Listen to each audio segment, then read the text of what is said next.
meus parabéns pelos 15 anos de trabalho, um agradecimento especial pelo desenvolvimento, empenho e dedicação de todos os nossos colegas em fazer a FECEMA o que hoje ela é, uma instituição reconhecida até internacionalmente.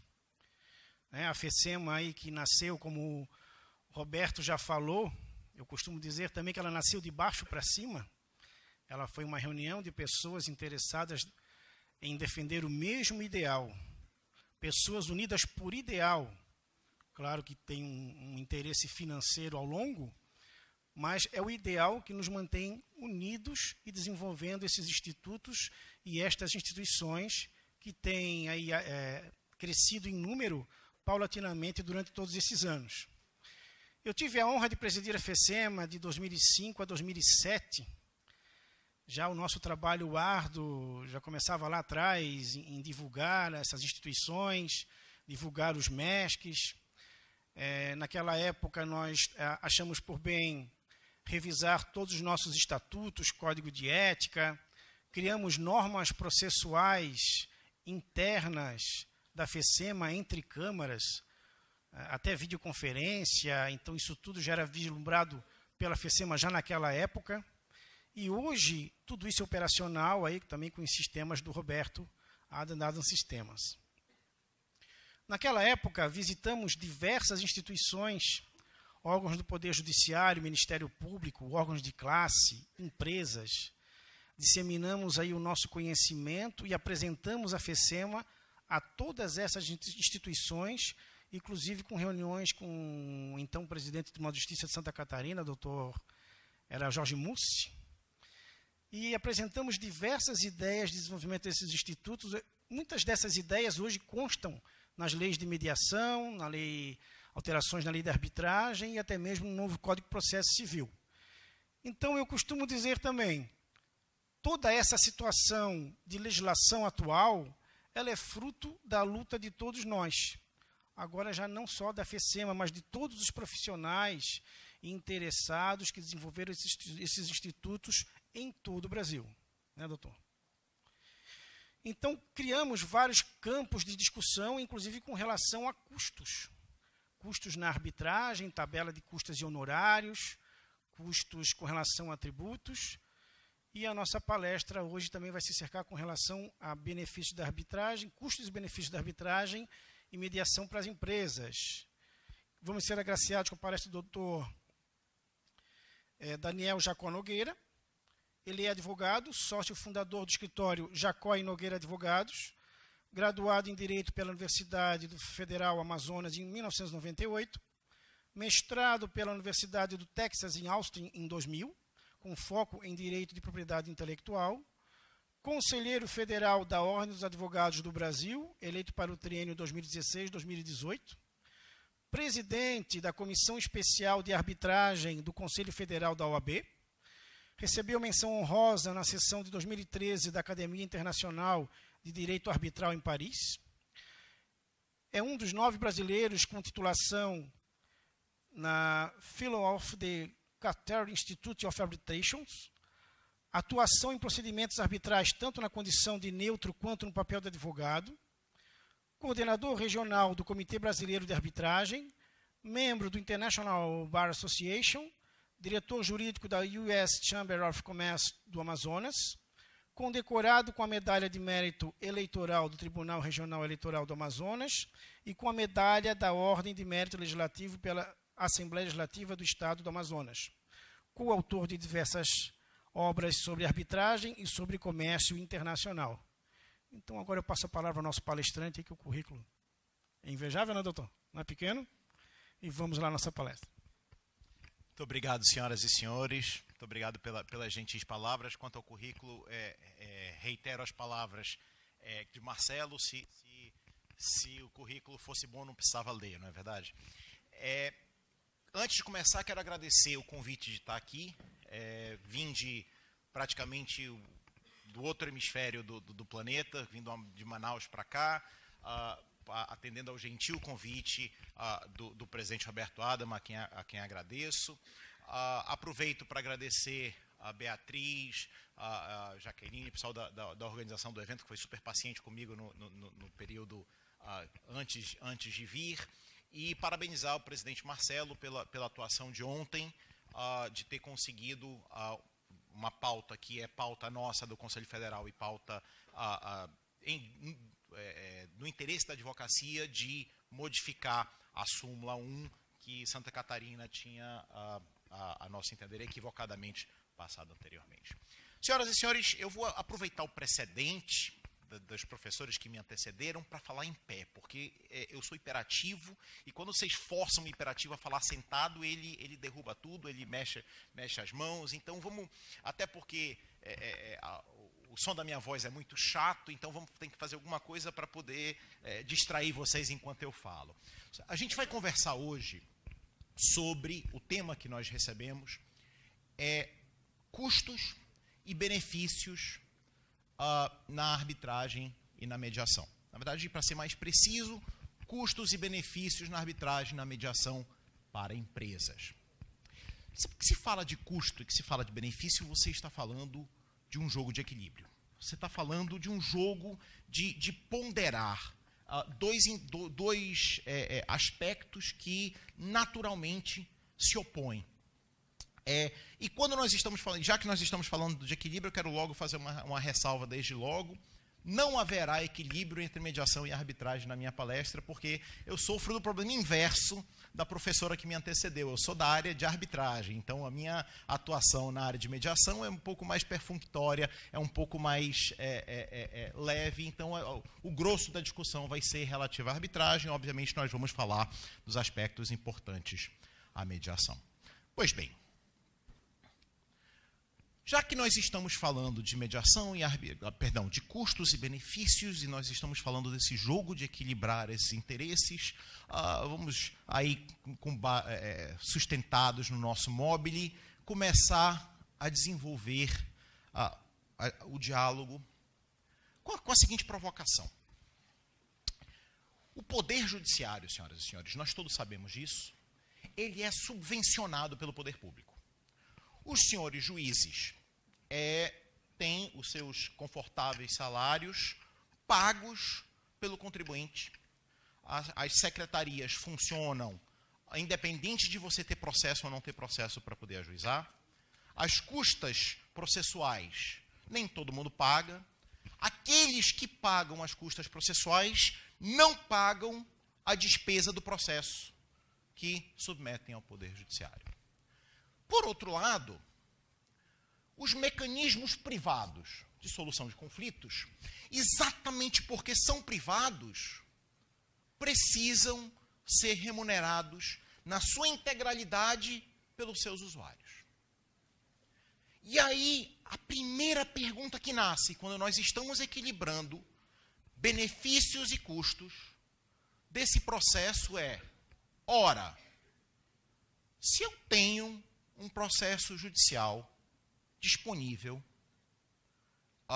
subvencionado, que eu já remunero com meus impostos, que eu já pago, por que cargas d'água que eu vou gastar dinheiro pagando por um processo privado de solução de conflitos? Essa é uma pergunta absolutamente justa, e para aqueles que levam o conceito de arbitragem, para quem não conhece, essa é uma das primeiras perguntas que sai da boca de quem está ouvindo. Mas para que eu vou ter esse gasto? E acho que a nossa resposta tem duas vertentes. Acho que a primeira vertente é uma vertente conceitual, puramente conceitual. O Estado, ele oferece serviços que são próprios do Estado, serviços naturais do Estado. O Estado fornece saúde, o Estado fornece educação, o Estado fornece segurança, o Estado fornece jurisdição. São aqueles 4 grandes serviços próprios e naturais do Estado. Tem empresário aqui? Vou fazer uma pergunta para o empresário, para o empresariado que está aqui presente. se o Estado oferece escola gratuita para todo cidadão que quiser nela estudar, e se nós somos atores racionais, atores econômicos racionais, que sempre praticamos aquilo que é no nosso melhor interesse, pergunto, o senhor paga escola para os seus filhos? Por quê?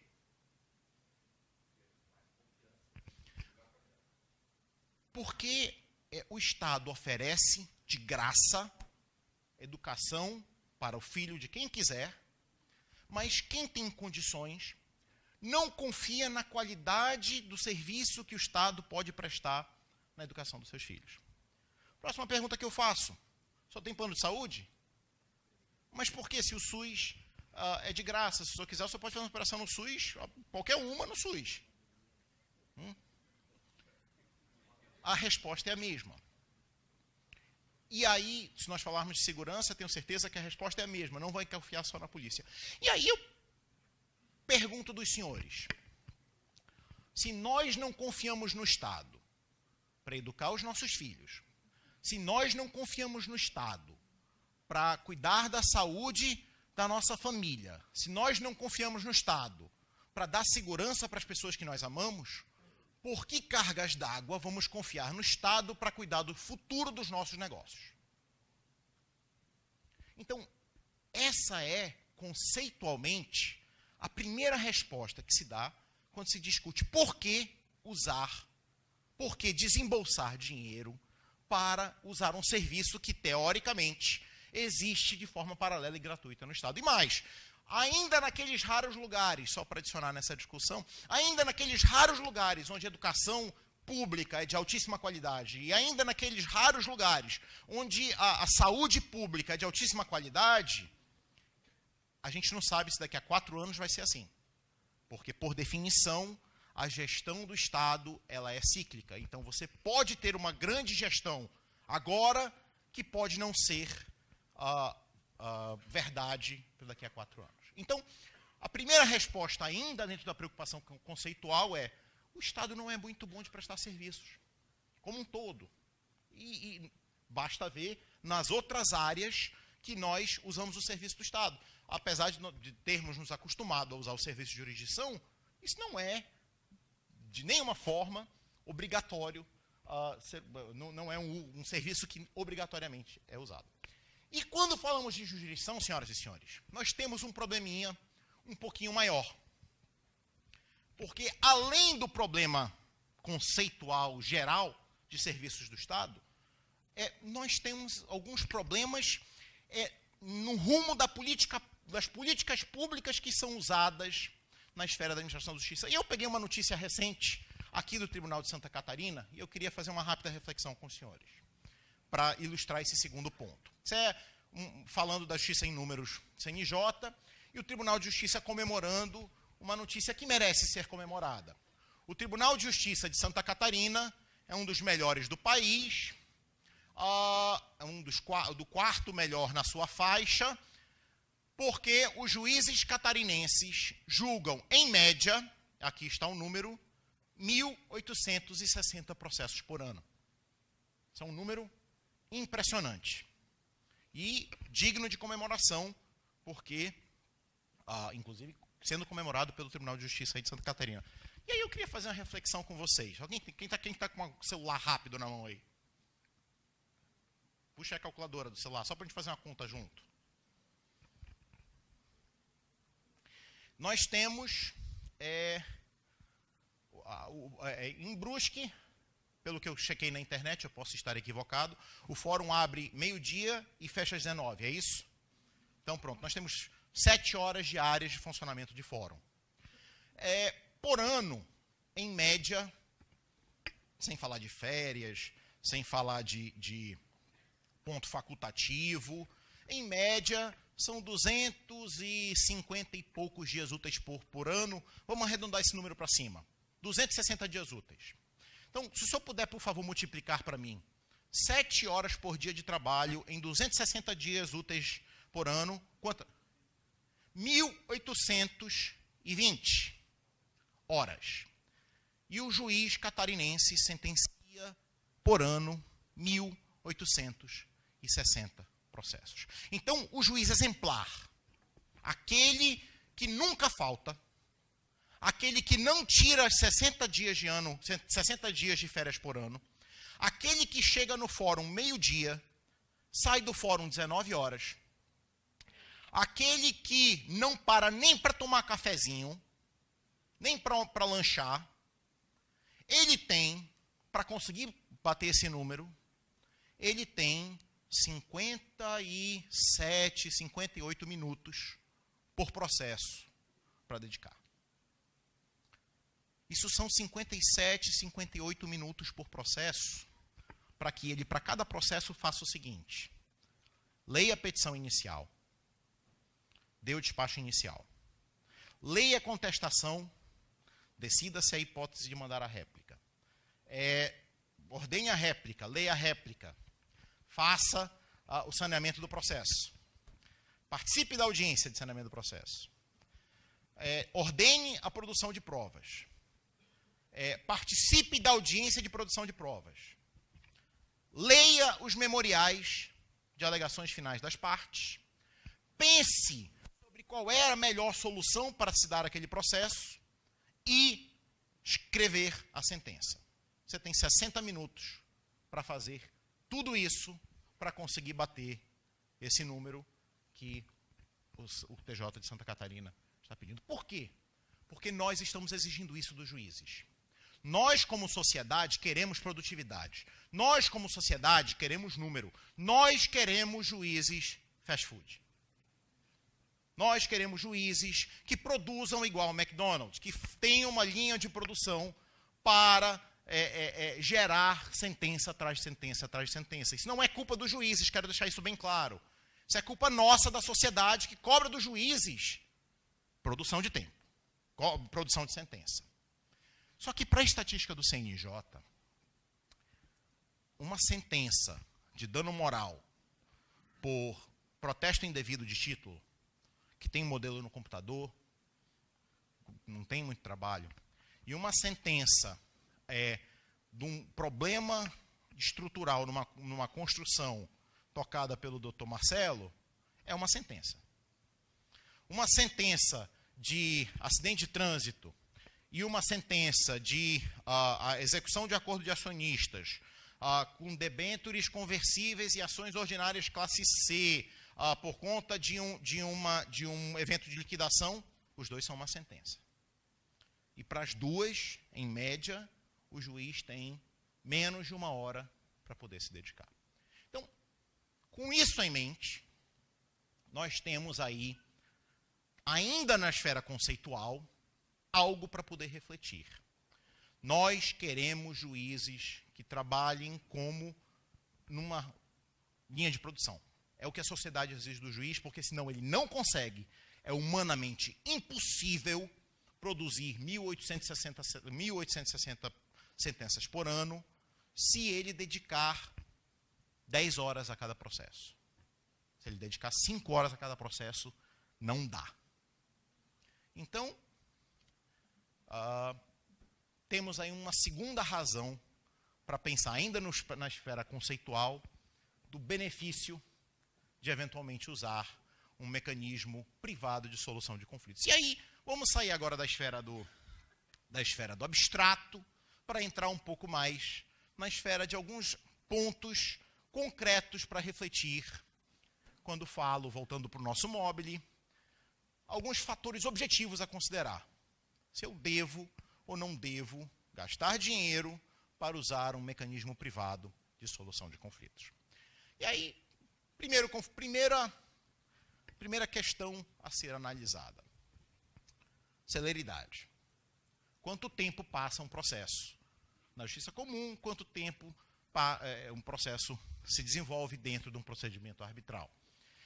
Na justiça comum, nós temos aí a resposta da justiça em números, o número mágico parece que é 7, né? 7 anos, um pouquinho para cá, um pouquinho para lá, alguns com 8, outros com 5,5, mas 7 é o número mágico.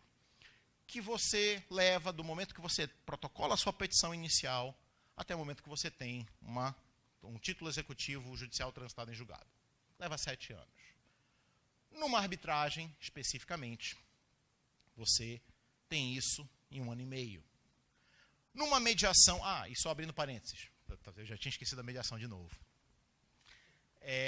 Abrindo parênteses, vamos voltar aqui porque eu não posso esquecer da mediação, eu tenho esse mal. Voltando aqui para as preocupações conceituais, ainda dentro dessa lógica do juiz fast food e tal. Para que eu vou pagar mediação se tem mediação de graça no CPC? Está lá no CPC dizendo que antes de todo o processo tem que ter a mediação, a audiência de mediação ou conciliação, porque qualquer um que tenha feito alguma dessas audiências Brasil afora, com raríssimas exceções, está participando daquilo que a professora que nos antecedeu descreveu. Senta aí, tem acordo, não tem acordo, não tem acordo, 5 minutos, próxima da pauta, e assim vai. Ou seja, o que você está fazendo aí não é mediação. O que você está fazendo aí é perder um tempo para sentar lá, para ver se força um acordo, nem de conciliação dá para chamar isso. Especificamente quanto à arbitragem, no entanto, vamos pensar em alguns fatores objetivos. 1 ano e meio versus 7 anos. É um aspecto importante. Porque o empresário não está preocupado com processo, não vive de processo, o empresário está preocupado em negociar. O cara que vende berimbela, ele quer vender berimbela. O negócio dele é vender berimbela, o negócio dele não é processo judicial. Então, às vezes, ter alguém dizendo que ele está errado é suficiente para estabilizar, e eu vejo isso muito em empresas maiores que têm um board. Isso a gente vê muito. Eu tenho um CEO, eu tenho um presidente da empresa que responde para um conselho de administração. E ele fez alguma determinada coisa por ordem do conselho de administração e aquilo está errado.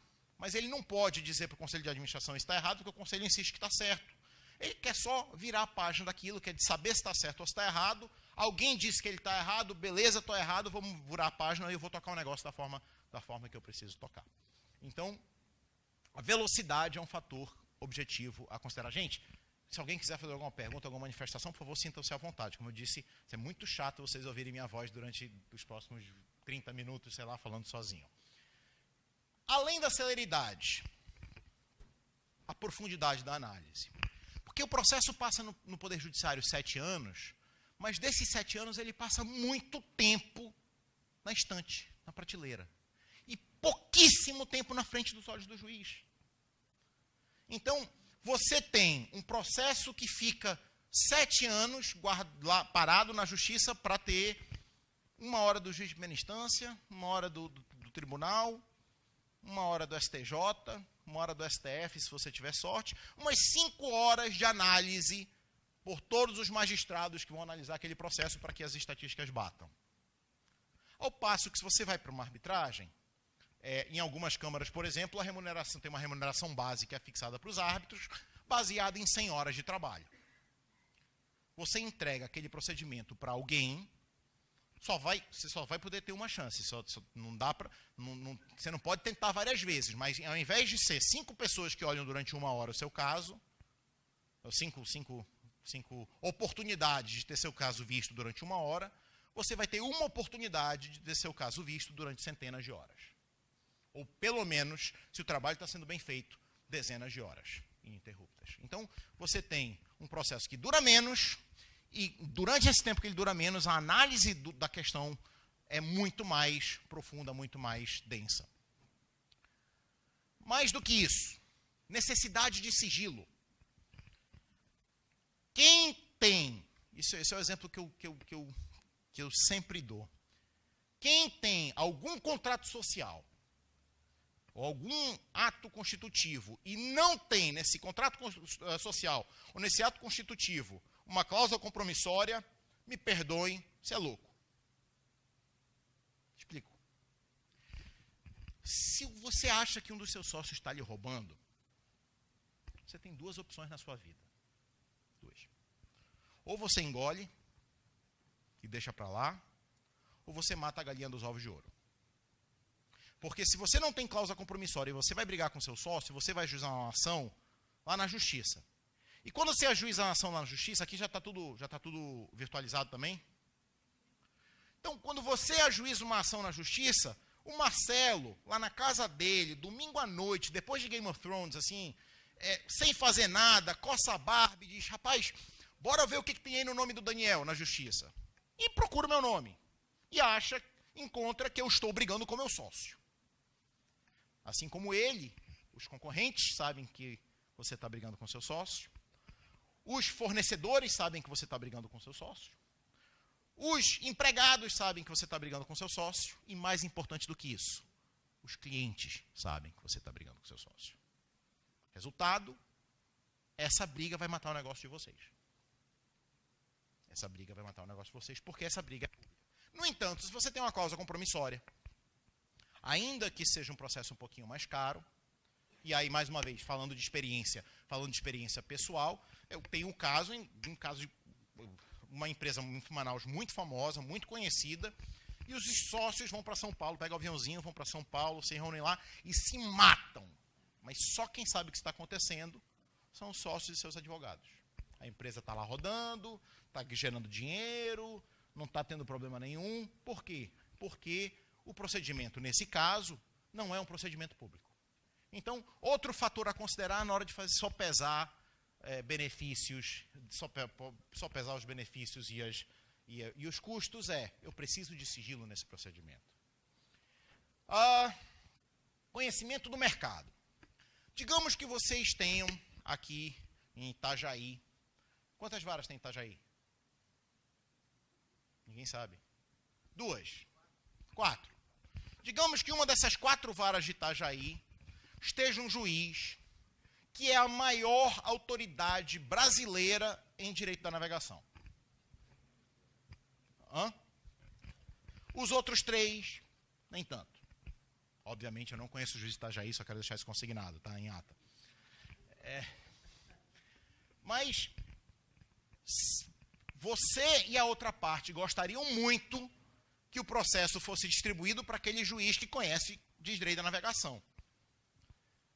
Vocês não podem fazer isso. Vocês não têm a possibilidade de eleger o julgador de vocês. Se vocês vão para a justiça, vai cair na roletinha, vocês têm a oportunidade de cair com ele, vocês têm a oportunidade de cair com alguém, igual aquele caso que você contou. Eu tenho um caso espetacular, vou contar esse caso aqui. Tô roubando, eu estou obviamente quibando essa história, mas estava acontecendo uma audiência de conciliação, era um negócio de direito da navegação, as partes não conseguiam chegar a um acordo, aí o juiz entrou na sala, olhou para as partes e disse, é o seguinte, eu não sei nada de direito da navegação, nada. Eu vou sair da sala. Se eu voltar em 15 minutos e não tiver acordo, eu vou decidir esse processo.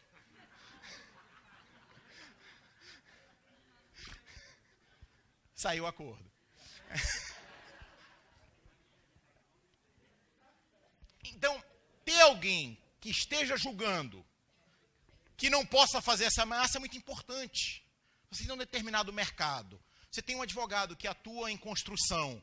Desde que o mundo é mundo, eu não preciso explicar para ele como é que funciona o mercado de construção, eu preciso explicar para ele como é que está se desenvolvendo o meu litígio.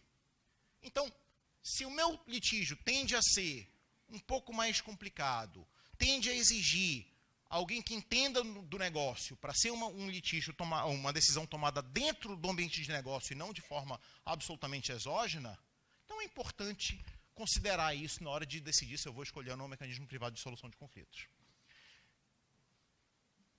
Problema? Custo a ser antecipado, e nós vamos falar mais sobre isso. Como eu comecei a falar lá atrás, nessa ponderação, um dos 2 mecanismos, quando a gente está falando de judiciário e arbitragem, um dos 2 mecanismos tem um custo antecipado muito pequeno. Você mete a mão no bolso e põe dinheiro na mesa muito pouco quando você vai para o judiciário. Ao passo que se você vai para a arbitragem, e a gente vai falar só já sobre os números da arbitragem aqui, pode ser que meter a mão no bolso e colocar o dinheiro na mesa seja algo um pouco mais denso do que você estava esperando. Meu tempo até que hora só para saber? Não, sei isso. Perfeito. Isso é regressivo. Perfeito. Mas nós vamos falar mais sobre... Oi? Pergunta? Estava tão feliz achando que tinha saído a primeira pergunta. Custo a ser antecipado é um problema, mas nem sempre é um problema. Por quê?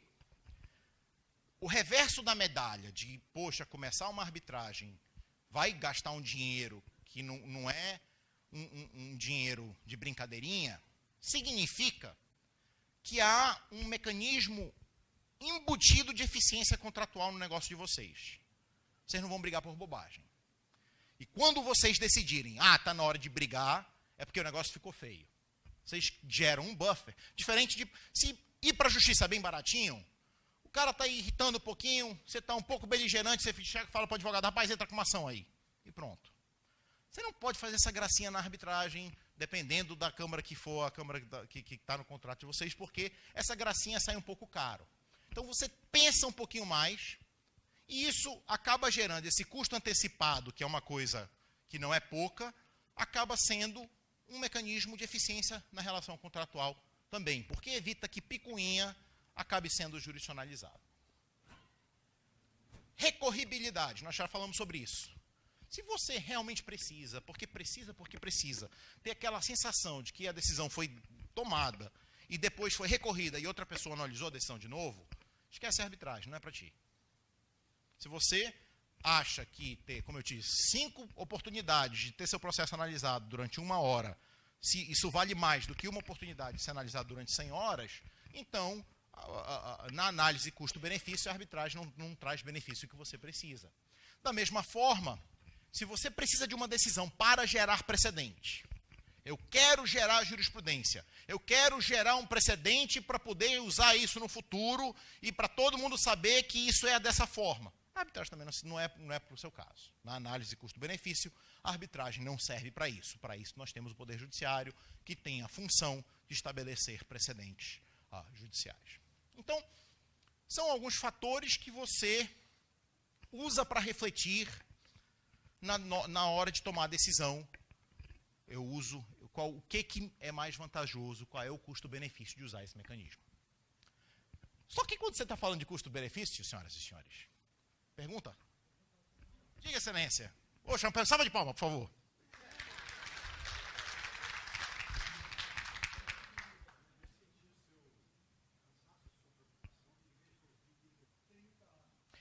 E eu ainda vou pegar o seu caso, daqui a pouquinho a gente vai mostrar outro problema relacionado a esse seu caso. Obrigado por ter compartilhado conosco.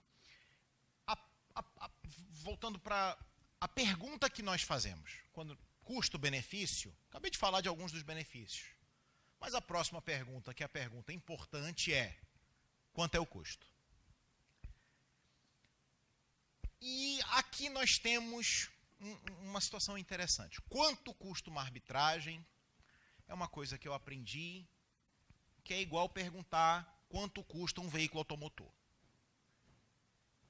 Porque você pode, dentro do conceito de veículo automotor, você pode comprar um Fiat Uno, você pode comprar um Audi, você pode comprar uma Ferrari, você pode comprar como é o nome daquela bicicleta antigamente que tinha motor? Mobilete. Você pode comprar um mobilete. É tudo veículo automotor. Nós temos no Brasil, antes de falar sobre custo de arbitragem, nós temos uma questão interessantíssima que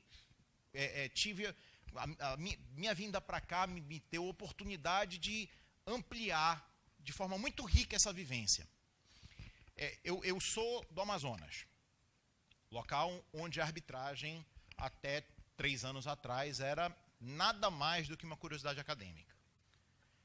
Conheço e já advoguei, já atuei em câmaras de São Paulo, em câmaras de Minas, de fora do Brasil. Conheço a lógica do Rio, conheço a lógica de Curitiba, de Porto Alegre, como polos de arbitragem. E eu dizia, existem 2 Brasis da arbitragem. Era o que eu dizia até ontem. Na conversa, no jantar com o Dr. Adam, eu me corrigi. Eu dizia que existiam 2 Brasis da arbitragem. O Brasil em que a arbitragem estava forte, consolidada, se preparando para ser exportada para o resto do mundo. A arbitragem brasileira em São Paulo hoje, nas grandes instituições de arbitragem, ela está para e passo com a arbitragem em Nova York, em Hong Kong, em Paris. E o Brasil, em que ninguém sabe o que é arbitragem. Mas nós temos mais do que isso. Nós temos o Brasil da arbitragem goiana, que tem as suas próprias características. E eu descobri ontem, chocado, o Brasil da arbitragem catarinense, que tem as suas próprias características. Então, esses mercados, se você analisar como o mecanismo privado de solução de conflitos, ele depende de uma cultura, e a cultura desses lugares não necessariamente se comunicam, você vai para alguns lugares onde a arbitragem é uma cópia do processo civil, assim, é uma reflexão daquilo que acontece no processo civil. Aí você vai para outras em que é modelo do que acontece na arbitragem internacional. E vai para outras que é um negócio que não é nem uma coisa nem outra. Como isso é um fruto da cultura local, cada local acaba criando a sua própria cultura. E a cultura interessantíssima que a FECEMA ajudou a desenvolver aqui, não é... aqui nós temos, pelo que eu descobri, grandes fábricas de veículos automotores. Não são Ferraris ainda. Mas mobilete Fiat Uno a gente está cheio. E são veículos automotores da mesma forma. Todos eles são melhores do que andar a pé ou andar de ônibus. Então, quando nós falamos do mercado de arbitragem, eu tenho uma dificuldade enorme de dizer algo sobre o mercado de arbitragem, porque ele não é uno. Ele é fracionado. Então, para que nós pudéssemos pautar essa conversa do quanto custa uma arbitragem, quanto custa uma mediação, eu fiz uma escolha relativamente arbitrária de pensar em 4 instituições.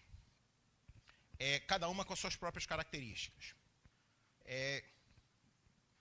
Começando pela CCI. CCI, que é a Câmara de Comércio Internacional, é a maior e mais antiga instituição de arbitragem no mundo, sediada em Paris, tem escritórios fora de Paris só em 3 lugares, um em Nova York e outro em Hong Kong, e há uns 2 ou 3 meses a CCI olhou para o Brasil, olhou para os números, que tem 24 bilhões de reais rodando no Brasil em arbitragem, e disse, rapaz, o que eu estou fazendo fora desse mercado? E abriu o 3º escritório fora de Paris, em São Paulo, e está fortemente atuando, até soube, eu ainda não vi, mas eu soube que vai ter uma tabela de custas em real, a CCI, coisa que ela não tem em nenhum outro lugar do mundo, em todos os outros lugares a tabela é em dólar. Então, a primeira instituição que a gente vai colocar aqui para comparar é uma instituição internacional, ponto, verdadeiramente internacional. Aí a segunda é uma instituição brasileira que já está olhando para o mercado de fora, que é a CancerCBC. A CancerCBC, a mais antiga e tradicional instituição de arbitragem do Brasil. Na CancerCBC estão 13 bilhões desses 24 bilhões. Tá? Então, não é uma câmara que pode ser ignorada. Não? Perdão, que a senhora falou na sua cabeça aqui. 13 bilhões desses 24 bilhões estão na CancerCBC, e é uma instituição que está começando a querer exportar a arbitragem brasileira. Então, a instituição nacional que olha para o mercado de fora. A outra, que é a Camarb, que nasceu em Minas Gerais, mas hoje tem escritório em São Paulo, tem escritório no Rio, tem escritório, estava pensando, não sei se já abriu um escritório no Nordeste, e que o mercado da Camarb é o mercado interno brasileiro. Ela olha para o mercado do Brasil. Então, uma internacional, uma nacional que está olhando para o mercado internacional, uma nacional que está olhando para o mercado nacional e uma regional, uma instituiçãozinha pequena que está olhando para o mercadinho local, que simplesmente porque eu tenho mais acesso e mais conhecimento, vai ser a Canorte, que é a do norte do Brasil. Essas são as 4 instituições que a gente vai olhar para elas e olhar para ver o que é esse custo para fazer essa análise de custo-benefício, para o empresário teórico fazer essa análise de custo-benefício. Vou falar primeiro de mediação, porque mediação é um pouco mais simples. Quanto é que custa uma mediação na Camarb? Camarb vai custar uma mediação na Camarb R$7.000, mais R$650 a hora do mediador, com mínimo de 10 horas. Então, a mediação mais barata que você consegue fazer na Camarb, R$13.500. Na verdade, você vai depositar um pouco mais do que isso, porque você deposita 30 horas e o mínimo que vai ser gasto é 10. Então, você vai depositar 3 vezes 6, 18, mais 7, 20, 25 mil reais. 25 mil reais é o valor que você deposita para fazer uma mediação na Camarb, podendo receber de volta uma parte disso, 12 mil de volta. Queixo caiu. Senhora, pode falar.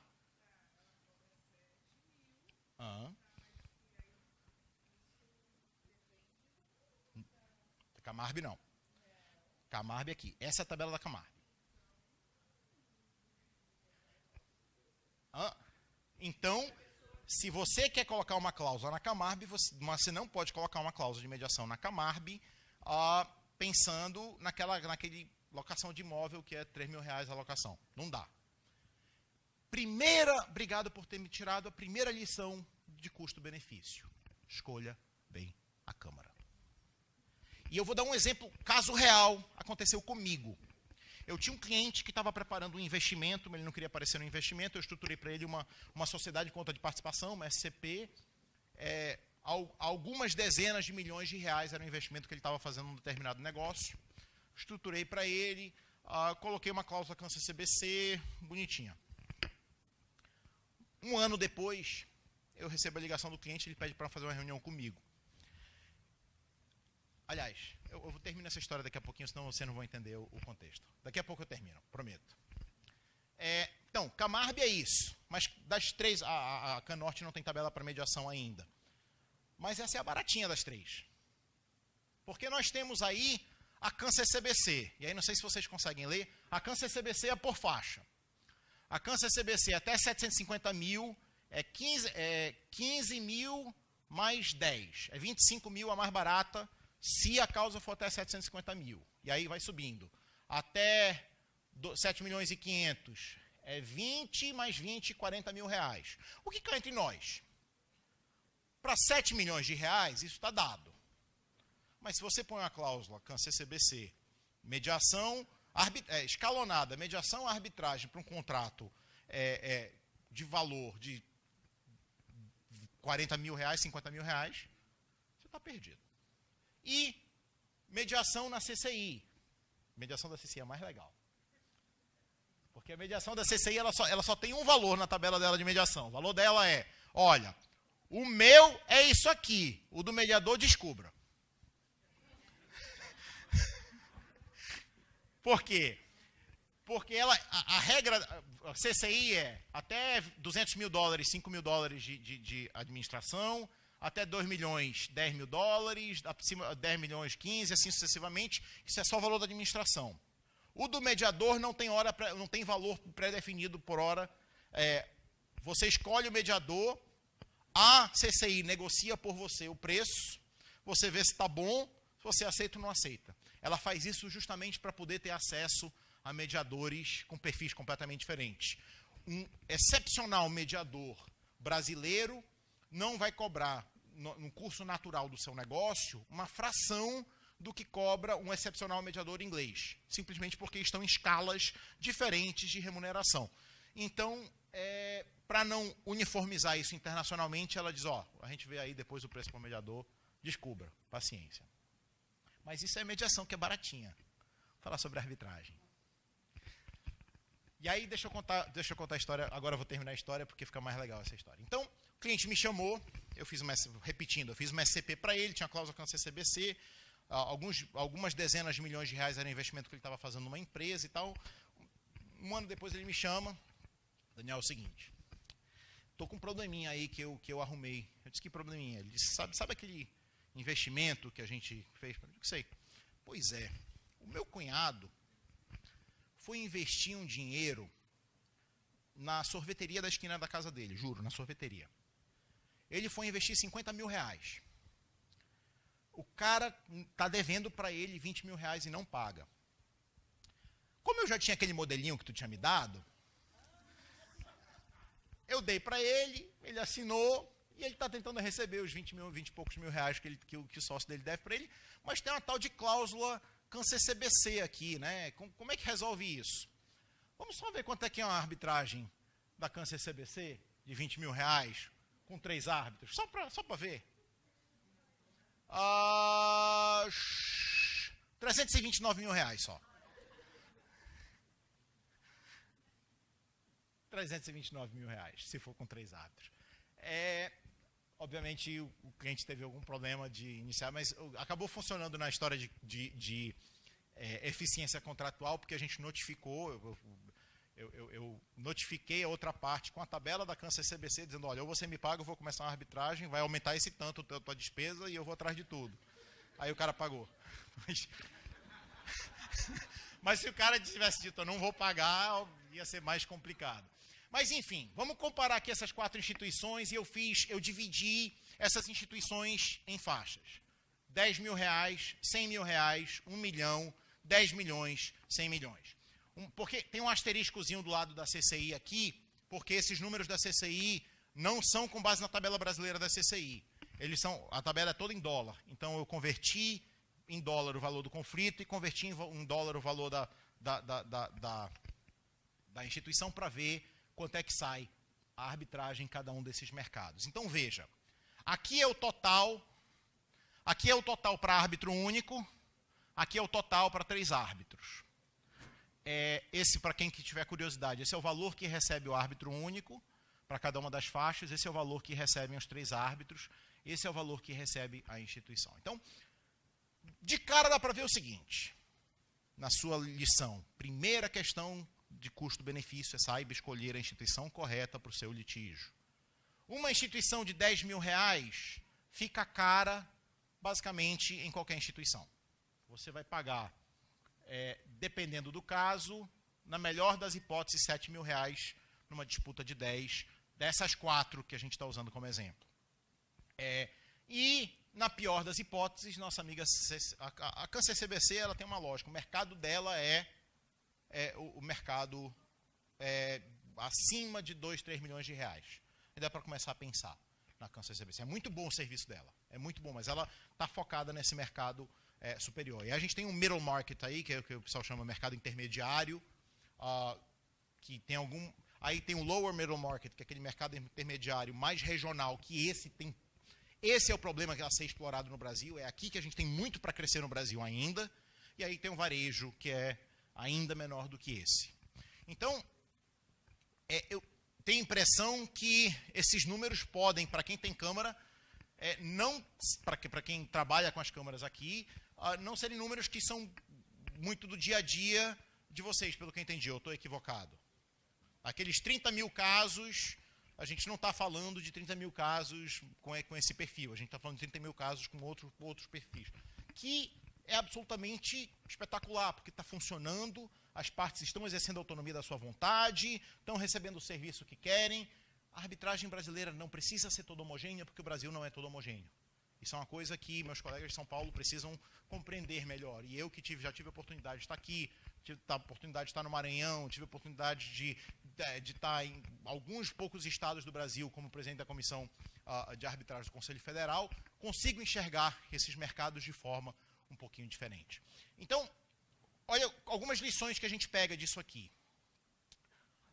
A instituiçãozinha regional, que nesse caso é a Canorte, ela, como é natural, ela tende a ficar atrás das demais, exceto numa faixa aí que começa a ser mais ou menos o bread and butter dela, começa a ser o foco que ela quer, que é aquela causa assim, até R$1 milhão, até aquela causa entre 500 mil e 2 milhões de reais, que é onde ela quer focar.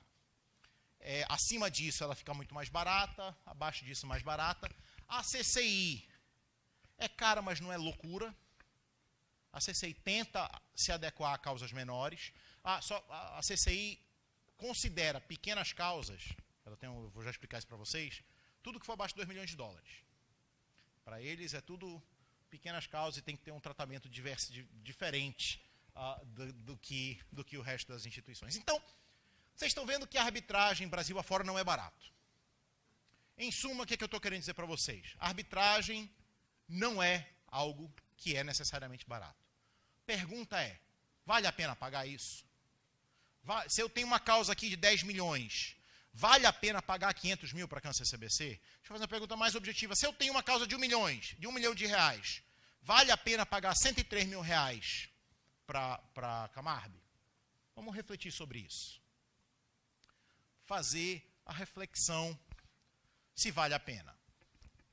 E aí primeiro ponto a refletir, primeira premissa em relação a isso, como é que nós estamos de tempo? 12 minutos. Não, mas estou bem. Como é que nós estamos em relação a isso? Vale a pena. Primeira reflexão. O dinheiro que eu desembolso na frente dói, mas não quer dizer que vai ser mais caro.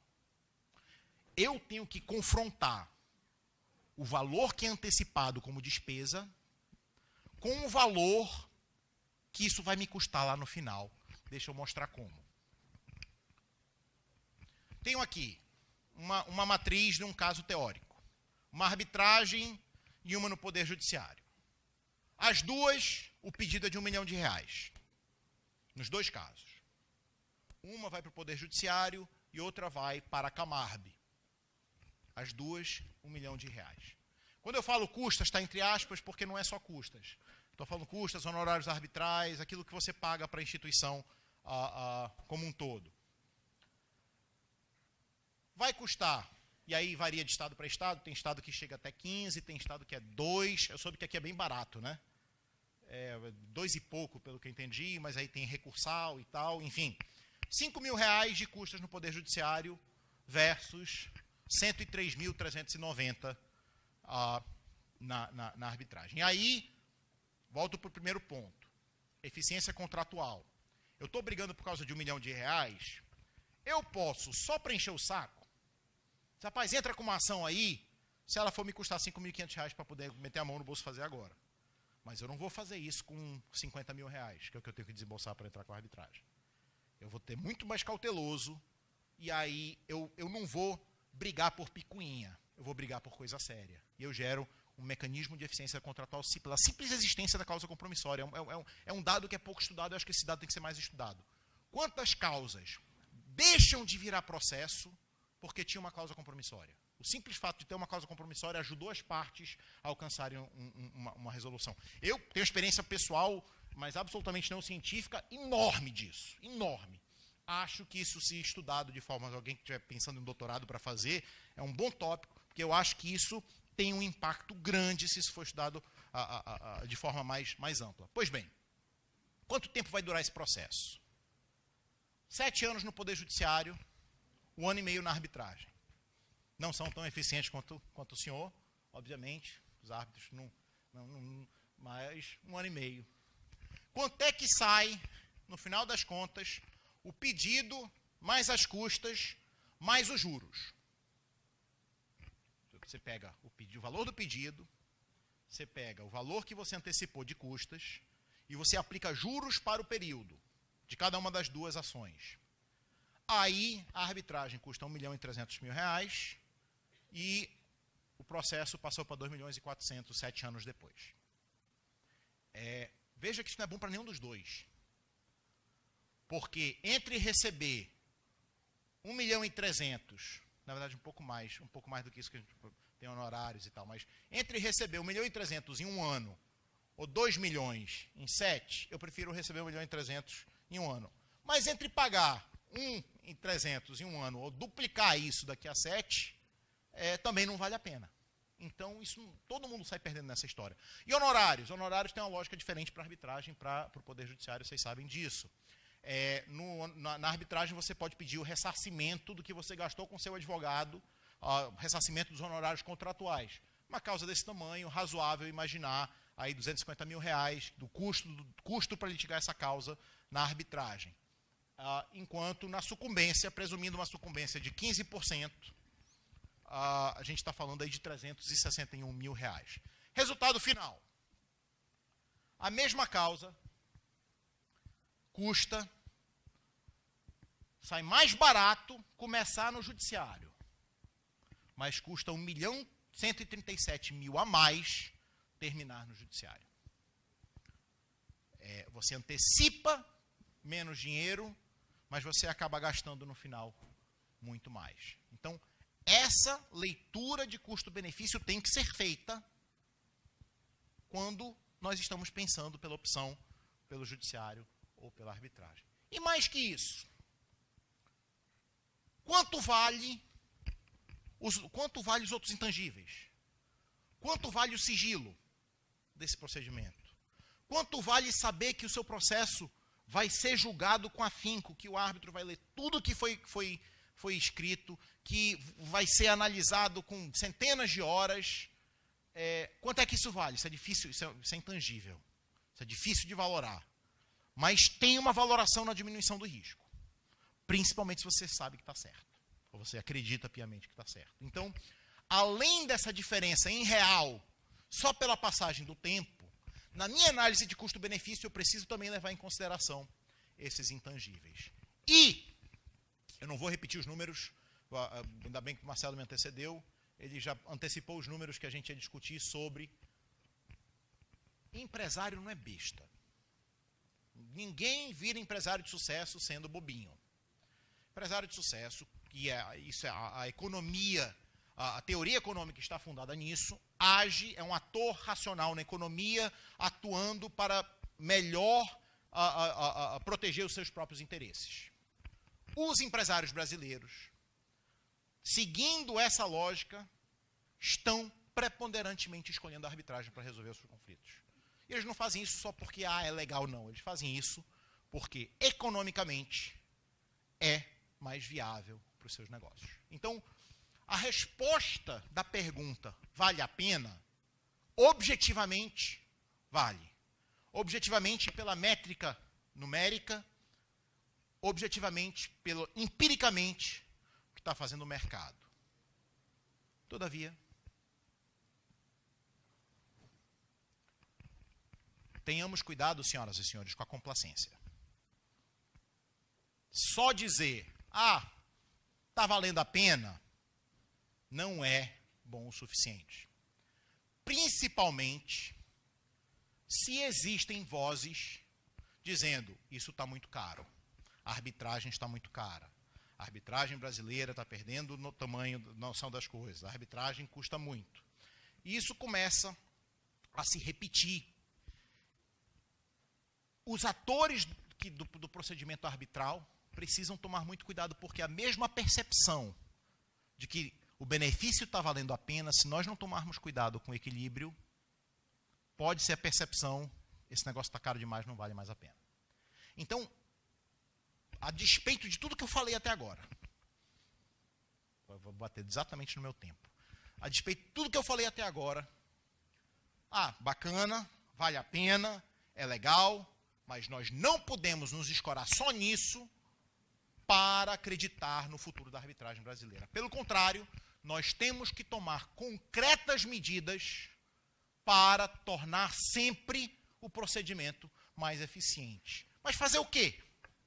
Tem várias opções, e a gente, obviamente, não vai ter tempo para poder discutir cada uma delas, mas nós podemos pensar em concretas atitudes para tornar mais eficiente a arbitragem do ponto de vista econômico.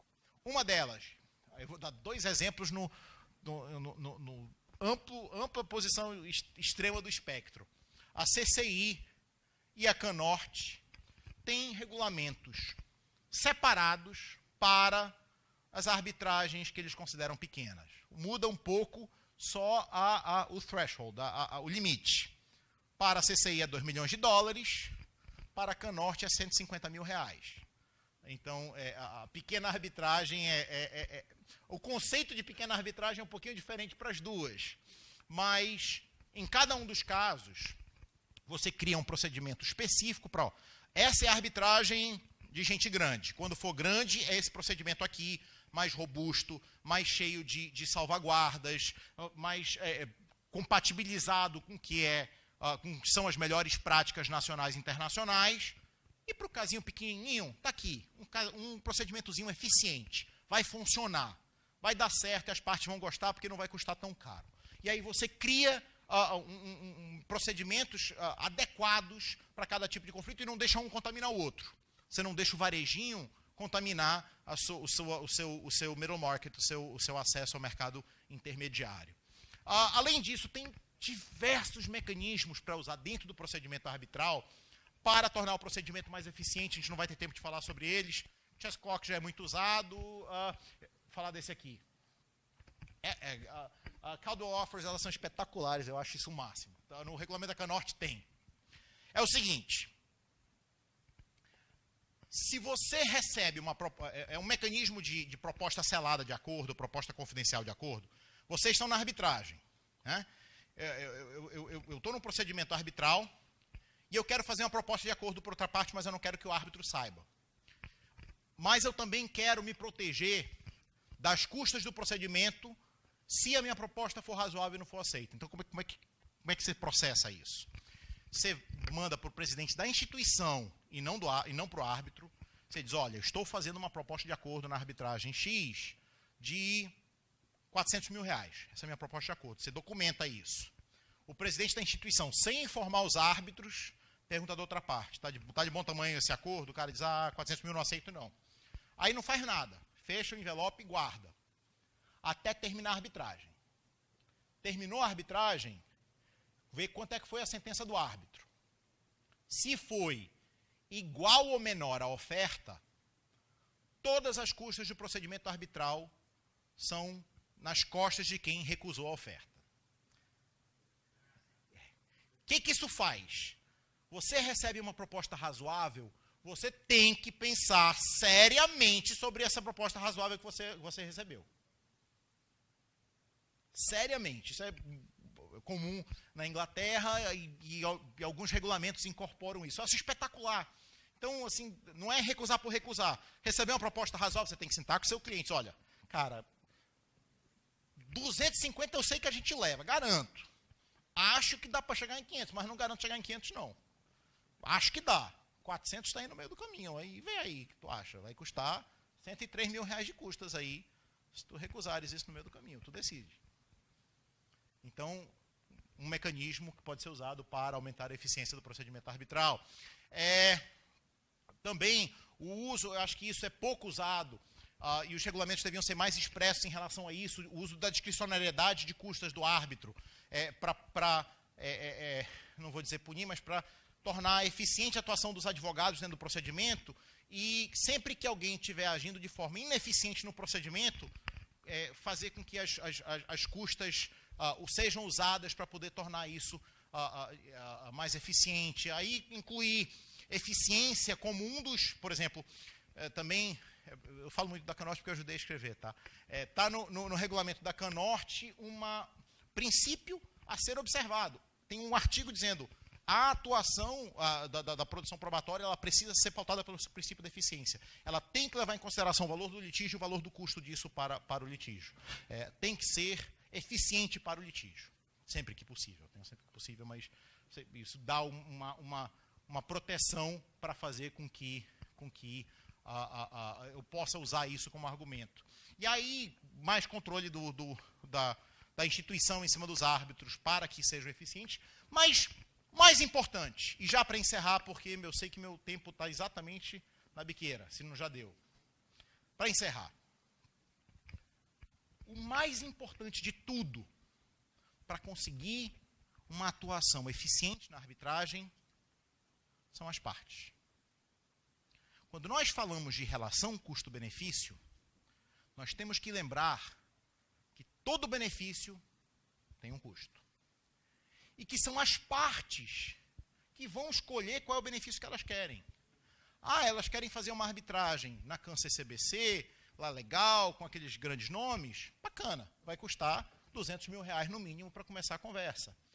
Eu quero fazer uma visita em loco em Paris, beleza, vai custar. Ou seja, os benefícios que você quer derivar da arbitragem estão em grande parte dentro do controle das partes. Então, o advogado e a parte bem instruída e com experiência em arbitragem tem a possibilidade, ou deve, não esquecer dos custos decorrentes dos benefícios que almejam alcançar. Senhoras e senhores, esse era o tempo que eu tinha. Muito obrigado pela atenção de vocês.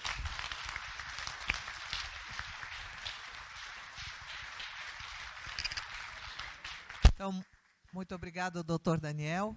Eu peço agora que o doutor Eduardo, nós vamos ter perguntas. Temos perguntas? Nós não recebemos nenhuma pergunta por escrito, estava aberto também. Quer fazer alguma pergunta? Como? Pode falar aí. Bom, parabéns ao Daniel e a iniciativa de ter convidado você que para mim é uma referência, não só nos honra aqui no Brasil, né, mas como fora do Brasil. E eu queria fazer um comentário e queria também da tua análise sobre isso, que você coloca a questão ali de se vale a pena. Obviamente que, em princípio, vale a pena a arbitragem, mas uma coisa que eu acho que tem que ser levada em consideração é a ética das partes, dos comerciantes, dos dealers, né? Por exemplo, se uma pessoa de uma empresa está com boa fé em fazer um negócio, né, em vender um produto, ou prestar um serviço, ou fazer uma parceria, e a outra mais ou menos, possivelmente a outra vai ser mais resistente a esse mecanismo de eficiência, que é a arbitragem. E eu vou te dar um exemplo de um caso que eu estou atuando, né, eu peguei o caso em setembro de 2014, uma ação de prestação de contas de um agente de carga norte-americano, aqui em Santa Catarina, numa outra contra o seu ex-parceiro comercial. A ação foi ajuizada em março de 2007. $212 mil, o valor da ação. Eu peguei a ação, o caso, em 2014, em setembro, hoje fazem 3 anos. Em 3 meses houve a sentença de procedência em parte. Houve recurso para o tribunal reformou a nosso favor e nós entramos com uma ação de cumprimento no valor atualizado com juros de mora de R$2.800.000 em fevereiro de 2017. Esses R$2.800.000, embora a outra parte tenha um patrimônio de mais de R$50 milhões, ele se recusa a pagar. Tanto é que ofereceu um bem gravado para a penhora, né? E isso fez com que houvesse aí, em cima desses R$2.800.000, mais 10% de honorários e mais 10% de multa. R$3,5 milhões. Se eu calcular o valor da ação lá atrás e a correção monetária no câmbio na época, daria R$840 mil. Então veja bem o que é a má-fé contratual. 5 vezes maior. Então eu queria que você, né, através dessa minha colocação, o primeiro perito da causa ficou 3 anos para dizer que não tinha condição. Quer dizer, o cartório possivelmente... eu acho que talvez a resposta disso é a leitura de que, no momento de fazer o negócio, a inclusão da cláusula é a sinalização da boa-fé. Porque você está dizendo para outra parte o seguinte, irmão, eu estou disposto a ter a minha conduta analisada por pessoas que entendem da área, por centenas de horas, porque eu estou a fim de cumprir esse contrato. Você está a fim de fazer a mesma coisa? Essa é a sinalização da cláusula compromissória quando você põe. E por isso que, em alguns mercados, se alguém disser, rapaz, eu não vou colocar a cláusula compromissória, não, imediatamente as bandeiras vermelhas levantam. Por que esse cara não quer assinar a cláusula compromissória? Marcelo, se fizer uma obra gigante na construção, o cara diz, não, vai ter que ir tudo para o judiciário. O que vai acontecer? As bandeiras todas vermelhas vão levantar, a ponto de, inclusive, a análise de risco ser feita para dizer, olha, para mim não vale a pena esse negócio. Então, depois do litígio estar existente, aí é muito difícil, e é por isso que a arbitragem fundada no compromisso, ela é muito mais rara do que a arbitragem fundada na cláusula compromissória, e é por isso que a arbitragem antes de 96 não servia para nada no Brasil, porque a cláusula compromissória não tinha eficácia vinculante. Esse momento de sinalizar a boa-fé e de exigir a sinalização de boa-fé é na hora de assinar o contrato, que aí o discurso é esse, olha, eu estou incluindo a cláusula compromissória por causa disso. E aí a análise de risco do cliente, se ele vai sem cláusula compromissória aceitar fazer um negócio ou não. Então, era esse comentário, a questão da boa-fé aí. Não quer fazer a cláusula, não tem negócio. Eu tenho orientado. Quer fazer, assina aqui, que eu te orientei, mas que você se recusou expressamente. Depois não vai me encher o saco pelo WhatsApp. Só um detalhe. Só um parênteses. Vocês sabiam que na Irlanda e em outros países existe um dever ético do advogado de declarar, quando ele ajuiza uma ação, que ele recomendou ao cliente dele o uso da mediação e da arbitragem, que não foi possível porque a outra parte não aceitou, porque o cliente não quis. Mas você tem que dizer, se o cliente, você tem que declarar, e se o cliente disser, rapaz, ele nunca falou isso para mim não, você está em infração ética disciplinar. Obrigado, parabéns. Bem, muito obrigado. Oi. Sim, a nossa hora está bastante adiantada. Só mais uma pergunta, então, ao Edgar. Depois nós encerramos e fica à disposição de enviar e-mails com perguntas para a nossa produção e nós encaminhamos ao palestrante. Obrigado. O Weinsheimer fez um levantamento disso. Se tu pegares os números do custo da arbitragem internacional hoje, que é os números que eles têm, 20% do custo da arbitragem é instituição e árbitro. 80% do custo da arbitragem são os advogados das partes e as partes que apoiam. Então, não tem nada de errado com isso. Na verdade, essa é a lógica. Pelo contrário, como você vai advogar para uma arbitragem e tem que se preparar para ser analisada por centenas de horas a sua conduta, a conduta do seu cliente, na arbitragem, você como advogado tem que cobrar mais do que você cobra na justiça comum, porque o trabalho, você não vai brincar de advogar como você faz lá, que você finge que escreve, o juiz finge que lê, não é assim que funciona, pelo menos se for feita da forma adequada. Exige uma preparação na arbitragem muito maior do que você tem no Poder Judiciário.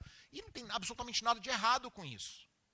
E repito, os números internacionais são esses. O custo da arbitragem de instituição e árbitro é 20%, e aí você tem mais ou menos 40% do custo para cada lado para litigar o processo. Então, essa correlação está boa. Agora, para o advogado, eu vou te dizer uma coisa. Para o advogado receber 300 mil em 7 anos, ou 250 em 1,5, é melhor receber 250 em 1,5, que foi o primeiro cenário dos dois. Doutor Daniel, em nome da FECEMA, agradeço a brilhante palestra, brilhante explanação, nos enriqueceu bastante. E devolvo a palavra à nossa mestre de cerimônias. Obrigado. Eu quero convidar o César Diego e a Janaína, a secretária executiva da Câmara de Brusque, para dar um presente ao nosso palestrante e ao nosso coordenador de mesa.